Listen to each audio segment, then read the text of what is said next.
শেষ হচ্ছে ৫৮ দিনের নিষেধাজ্ঞা। ইলিশ সহ সামুদ্রিক মাছ আহরণে প্রস্তুত জেলেরা। আনন্দ উৎসব বিরাজ করছে ভোলার সমুদ্রগামী জেলেদের মধ্যে।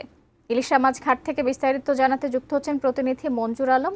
মঞ্জুর, ৫৮ দিন শেষে জেলেরা মাছ ধরবে, কেমন উচ্ছ্বাস দেখতে পাচ্ছেন জানাবেন?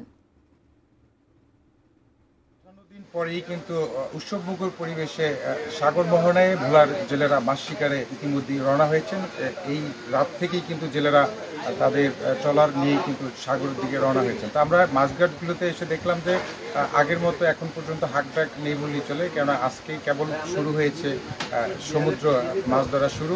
সেই হিসেব করলে এখন পর্যন্ত ঘাটগুলোতে আগের মতো পরিবেশ সৃষ্টি হয়নি। তো আমরা জেলেদের সাথে কথা বলেছি, তারা জানিয়েছেন যে দীর্ঘ ৫৮ দিন পরে তারা সাগরে মাছ ধরতে যাচ্ছেন, আনন্দ উৎসব নিয়ে যাচ্ছেন। আশা করছেন যে কাঙ্ক্ষিত যে ঝাঁকে ঝাঁকে ইলিশ, রূপালী ইলিশ, সেই ইলিশ পেলে তারা পরিবার পরিজন নিয়ে ভালো থাকবেন এবং এই মাছ উৎসবে তারা সময় পার করবেন। তো সব মিলিয়ে বলা যায় যে এই ভোলার যে জেলেরা রয়েছেন তারা ইতিমধ্যেই প্রস্তুত এবং মৎস্য বিভাগ থেকেও আমাদেরকে জানিয়েছেন যে ৫৮ দিন খুবই কড়াকড়িভাবে সমুদ্রে মাছ ধরা থেকে বিরত রেখেছে। মাছ আহরণে অনেকটাই আশাবাদী যে আগের তুলনায় এবার অনেক বেশি মাছ জেলা মৎস্য কর্মকর্তা হবে বলে আমাদেরকে জানিয়েছেন। তো আমার কাছে ইলিশ আহরণের ভোলা থেকে সমুদ্রগামী জেলেদের নিয়ে এই ছিল সর্বশেষ।